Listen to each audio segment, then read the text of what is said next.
Assalamualaikum warahmatullahi wabarakatuh. Ketemu lagi dengan channel YouTube Yani Kembar Story. Baik, untuk episode hari ini saya akan sharing manfaat baca Al-Quran setiap hari. Jadi gini teman-teman, bukan sesuai ya, ilmu yang saya dapat dari berbagai sharing dari channel YouTube dan orang-orang yang pernah memberitahu saya bahwa membaca Al-Quran itu bisa menerangi kita di alam kubur ketika kita sudah meninggal nanti. Dan membaca Al-Quran itu setiap hari, kalau setiap hari membaca Al-Quran, kita akan semakin lancar dan semakin fasih dalam membaca Al-Quran. Dari tajwidnya, dari harkatnya, panjang pendeknya, kita akan semakin terlatih gitu ya. Terus di samping itu manfaat membaca Al-Quran itu bisa menenangkan hati dan pikiran kita. Ketika ada masalah besar ataupun kecil, kita bisa menghadapinya lewat cara Allah gitu ya. Jadi Allah akan menyelesaikan masalah yang kita sedang alami lewat cara Allah gitu ya, kalau kita rajin baca Al-Quran. Di samping bisa diterangi di alam kubur ketika kita sudah meninggal nanti. Al-Quran itu bisa sebagai obat gitu ya, obat hati dan pikiran. Terus membaca Al-Quran itu bisa menjadikan kita lebih istiqomah dalam menjalani ibadah-ibadah gitu ya, ibadah sholat, ibadah puasa, ibadah lain-lainnya gitu ya. Dan membaca Al-Quran itu bisa menjadikan kita menjadi pribadi yang sabar dalam menghadapi segala hal gitu ya. Dan tentunya kita diarahkan ke hal positif ya, menjadi orang yang selalu berpikir positif gitu ya. Terus kalau kita nggak baca Al-Quran, pikiran kita selalu dihinggapi oleh pikiran-pikiran negatif, dan rasa malas itu selalu menghantui diri kita gitu ya. Kalau kita gak baca Al-Quran, terutama godaan setan itu gampang menghampiri diri kita gitu.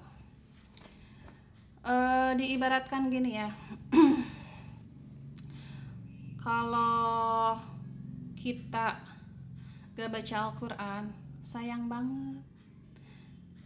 Selagi kita masih muda usianya, yuk pergunakan waktu di dunia ini untuk membaca Al-Quran. Al-Quran itu nggak rugi kok kita baca, malah dapat manfaatnya banyak. Terus mendapat pahala gitu dari Allah Subhanahu wa Ta'ala. Terus apalagi ya, kalau kita meninggal kan kita nggak tahu ya kapan kita akan meninggal. Misalkan kita bisa gak request meninggal ke Allah? Nggak bisa kan.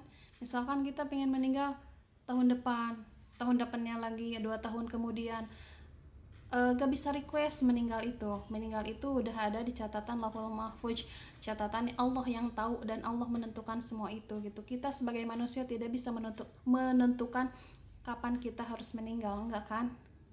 Jadi kalau dicontohkan lain seperti ini, kita booking hotel misalkan ya, kita mau berlibur, terus kita booking hotel, bisa gak kita booking? Bisa, mau untuk minggu depan, mau untuk bulan depan, mau untuk berapa hari kemudian, kita bisa booking hotel. Tapi kalau meninggal itu gak bisa di booking oleh kita. Diibaratkan gitu, meninggal itu hanya Allah yang tahu, hanya Allah yang mengatur segalanya. Kita di dunia hanya menjalankan perintahnya, menjauhi larangannya, terutama membaca Al-Quran ya, yang nomor utamanya, karena bisa menerangi kita di alam kubur ketika kita sudah meninggal nanti gitu ya. Bayangkan aja kalau misalkan kamar kita mati lampu, kita bisa leluasa gak bernapas lega gitu, bisa melihat jalan dalam kondisi gelap gitu ya. Nyaman gak kita? Enggak kan, gak nyaman. Nah di alam kubur pun seperti itu. Kalau kita gak baca Al-Quran, di alam kubur nanti kita gelap, Gak ada yang menerangi kecuali membaca Al-Quran selama hidup di dunia. Itu kata ulama-ulama yang menjelaskan di majelis taklim gitu ya, ada di YouTube juga ya, saya dapat ilmunya seperti itu.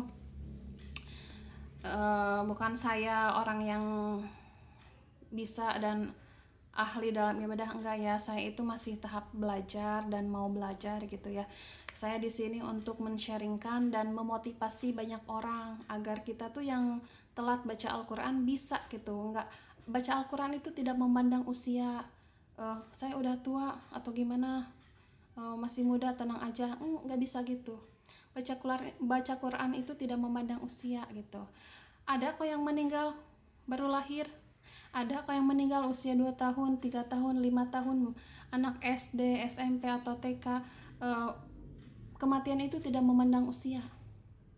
Maka sebelum kita dipanggil sama Allah, alangkah baiknya kita perbanyak baca Al-Quran gitu. Setidaknya dalam sehari itu 1 ayat lah, 2 ayat. 1 juz juga nggak makan waktu banyak kok. Saya pernah coba 1 juz membaca Al-Quran itu cuman menghabiskan waktu setengah jam, 30 menit. 30 menit. Karena saya mengikuti ODOJ ya, One Day One Juz itu. Terus pertama saya mengikuti grup ODOJ One Day One Juz. Saya coba tuh ya, saya pribadi sendiri, saya ngaji sekali duduk, pengen tahu tuh berapa lama gitu ya 1 juz itu. Ternyata 1 juz itu nggak berjam-jam loh teman-teman, cuman setengah jam. Setengah jam kita udah baca Al-Quran 1 juz. 30 juz 15 jam. Ya jangan sejuz aja ya, jangan dulu sejuz ya. Kalau mungkin belum terbiasa baca Al-Quran, 1 hari 1 ayat aja paksain, mendapat pahala dari Allah. Mendengarkan pun mendapat pahala loh teman-teman gitu. Jadi yang namanya kematian gak bisa kita yang atur gitu ya. Meninggal itu hanya Allah yang atur. Banyak loh sekarang yang meninggal dalam kondisi lagi duduk, lagi santai, meninggal dalam kondisi lagi nonton TV, riang, tertawa, senang, tiba-tiba Allah panggil gitu ya. Ada yang meninggal dalam kondisi lagi berdiri, lagi di depan kompor, tiba-tiba meninggal. Ada macam-macam keadaan orang meninggal tuh macam-macam, gak memandang usia juga. Ada yang masih muda banget usianya udah dipanggil sama Allah, ada yang udah tua banget sampai 100 tahun baru dipanggil, ada. Jadi kita jangan semena-mena kita usianya masih muda, masih banyak kok waktu, tenang aja, nanti baca Al-Quran mah nanti aja, tenang. Gak bisa kayak gitu. Nanti kalau udah meninggal, menurut ulama-ulama yang pernah berceramah di majelis taklim, saya selalu mendengarkan gitu ya, katanya kalau orang meninggal, sudah meninggal, katanya mereka itu pengen dibangkitkan hidup kembali ke dunia. Karena apa? Karena mereka ingin bertaubat, ingin memperbaiki amal ibadahnya selama di dunia. Yang tadinya jarang sholat, ingin sholat tepat waktu. Yang tadinya gak pernah ngaji, ingin ngaji kembali. Ingin memperbaiki amal ibadah selama di dunianya. Tapi yang namanya kita udah meninggal, udah beda alam, gak di dunia lagi, gak bisa request, gak bisa pengen dihidupkan kembali, gak bisa. Yang ada penyesalan gitu. Jadi mumpung kita masih hidup di dunia, masih diberikan kesehatan sama Allah, masih diberikan kesempatan menghirup udara segar, yuk kita geber baca Al-Qurannya. Setidaknya 1 hari 1 ayat aja. Hati menjadi tenang, masalah pun datang kita bisa selesaikan lewat cara Allah, dibantu sama Allah. Ketika orang yang berpikir negatif kepada kita, kita dilapangkan hatinya agar tidak mudah terpancing oleh orang yang berbuat jahat kepada kita, yang selalu berpikir negatif kepada kita. Dilapangkan hatinya, disabarkan hatinya, diluaskan kesabarannya. Apabila rezeki kita masih sempit sama Allah, nanti pelan-pelan Allah bukakan, Allah luaskan pintu rezekinya. Lewat apa? Lewat Al-Waqiah. Al-Waqiah itu kan surat pembuka pintu rezeki katanya. Yang mana isi dari surat Al-Waqiah itu 96 ayat. Sekarang di hari Jumat nih, Al-Kahfi disinari 2 cahaya katanya. Terus Al-Mulk nih dibaca sebelum tidur, menjelang tidur. Khasiatnya katanya di alam kubur terhindar dari siksa kubur. Itu Al-Mulk. Banyak surat-surat yang spesial dan yang diutamakan gitu dibacanya tuh. Al-Waqiah, Al-Mulk, Al-Kahfi, surat Al-Baqarah ayat 285-286.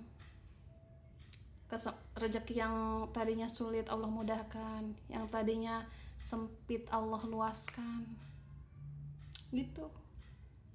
Jadi yuk mulai dari sekarang, jangan nunggu nanti, jangan dinanti-nanti, mau nanti baca Al-Qur'annya, usiaku juga masih muda kok. Jangan seperti itu. Kalau udah kita dipanggil sama Allah, kita nyesel loh teman-teman. Ya meskipun aku juga masih terbilang kepala 3 ya, 33 tahun, ya terbilang kisaran muda, masih muda lah ya. Tapi aku tuh mencoba untuk memperbaiki diri, mengistiqomahkan diri. Ya walaupun dosaku masih banyak ya, belum Allah hapuskan, kita kan bisa diperbaiki dengan baca apa? Sholawat, istighfar, astagfirullah, aku mohon ampun kepada Allah. Sholawat, 1 kali baca sholawat katanya mendapat 10 pahala dari Allah, pahala kebaikan. Zikir itu macem-macem ya bacaannya, bisa kita baca rutinkan. Orang ibu rumah tangga yang pekerjaannya jemur baju, cuci baju, masak, bisa kita bersolawat sambil beraktivitas. Gak ada kendala apapun kok.